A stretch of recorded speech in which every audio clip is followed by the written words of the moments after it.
Alamin ang latest weather update ngayon dito sa Sir Aris Official Weather News Today. Sa ating latest satellite images, makikita natin wala tayong minomonitor na anumang low pressure area. Wala tayong bagyo sa loob at labas ng Philippine Area of Responsibility. At ngayon ng buwan ng Enero mo, malita po yung tsansa base sa pinahuling datos natin na magkaroon tayo ng bagyo.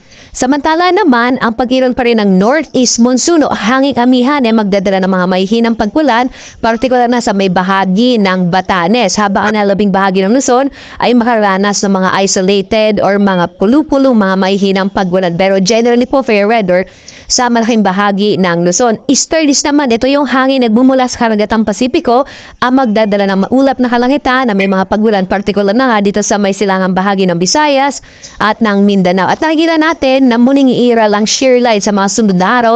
Dahil ang shear line po, ito yung banggaan, ito yung boundary sa pagitan ng northeast monsoon, ang malamig na northeast monsoon at ito nga mainit na easterlies. Kaya makita natin itong bahagi, lalo na ng Eastern Visayas sa mga sunod na araw ay magkakaroon po ng mga kaulapan na maaaring magdala ng mga katamtaman na sa humisay malakas sa mga pagulan.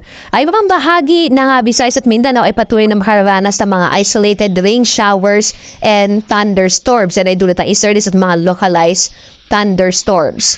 Dito sa Luzon, inaasahan pa rin natin ang mga mahihinang paggulan na dulot ng amihan, partikular na sa may bahagi ng Batanes. Samantala naman, sa labing bahagi ng Luzon ay patuloy na makaranas ng mga isolated o pulo-pulong mahihinang paggulan. Pero makikita natin generally, fair weather, lalo na din sa may kanlurang bahagi ng Luzon. Agwat nga ng temperatura sa Nuwag, 21 to 30 degrees Celsius. Sa Tuguegarao, 22 to 31 degrees Celsius. 14 to 24 degrees Celsius naman sa Bagay. Tinasa atin na patuloy na maaaring buwaba ang temperatura sa may bahagi ng Cordillera. Ito yung area ng Baas ng Baguio. Sa Metro Manila naman, 23 to 32 degrees Celsius. Sa Tagaytay, 21 to 30 degrees Celsius. Habang sa Legazpi, 23 to 30 degrees Celsius. Sa may bahagi naman ng Palawan, Visayas at Mindanao is naasahan pa nito ng mga localized thunderstorms sa may area ng Palawan, mga isolated rain showers and thunderstorms. Agwat ang temperatura naman sa Calayan Islands, 25 to 32 degrees Celsius. Sa may Puerto Princesa, 25 to 32 degrees Celsius. Malaki naman yung tsansa na magiging maulan sa may bahagi ng Eastern Visayas. Ito ay dulot ng easterlies at eventually ay magkakaroon tayo ng shear line. Hihira lang shear line na magdadala ng mga pagulan sa may bahagi ng Eastern Visayas hanggang Central Visayas sa mga susunod na araw.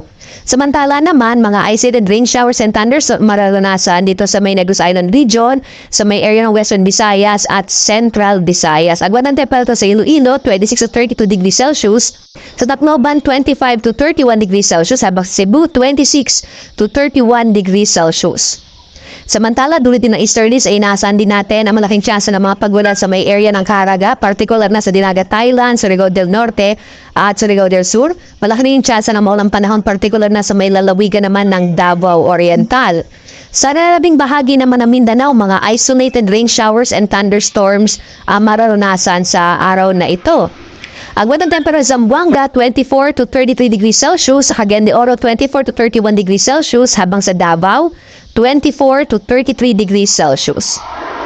Samantala, may nakataas po tayong gale warning ngayon, particular na sa may area ng Batanes at Babuyan Islands. Patuloy tayong nagbababala sa mga kababayan natin, lalong-lalo na sa mga manito sa Kiyang Pandagat, na iwasan mo ng pumalaot sa may hilagang bahagi, may hilagang baybayin ng Hilagang Luzon, dahil magiging maalon yung karagatan. Ito ay dulot ng northeast monsoon o hanging amihan na maaaring magpatuloy hanggang sa mga susunod na araw. Samantala, ang araw natin ay sisikat mamayang 6:25 na umaga at lulubog, kaya't na 5:53 ng gabi.